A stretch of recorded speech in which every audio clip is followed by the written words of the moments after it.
আজকে আমি সাবুদানার পোহা বানাবো। তার জন্য 100 গ্রাম সাবুদানা নিয়ে 2 ঘন্টা আগে ভিজিয়ে রেখেছিলাম।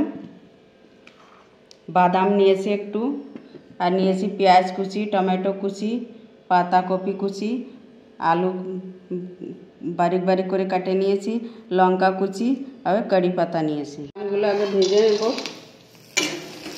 বাদামগুলো ভাজা হয়ে গেছে, এবার তুলে নেব। এবার দেবো কারি পাতা,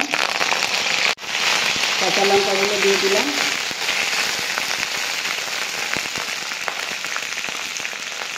পেঁয়াজ কুচি দিয়ে দিলাম, এর মধ্যে আলু আর পাতাকপিগুলোও দিয়ে দেবো।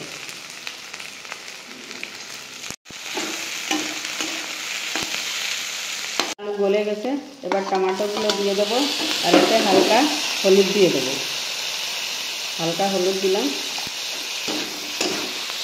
দিয়ে ভাজা হয়ে গেছে। এবার সাবুদানাগুলো দিয়ে দেবো।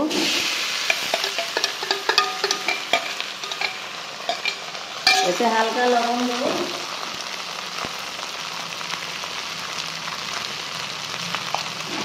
ভালো করে ভেজে নেব। সাবুদানার পোহা প্রায় হয়ে গেল। এবার বাদাম ভেজে রাখা বাদামগুলো দিয়ে দেবো।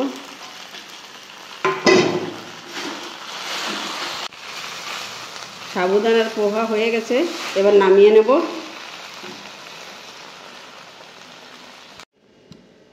সাবুদানার পোহাটা হয়ে গেছে। আমার ভিডিওটা যদি ভালো লেগে থাকে লাইক করবেন, শেয়ার করবেন, সাবস্ক্রাইব করবেন। নমস্কার।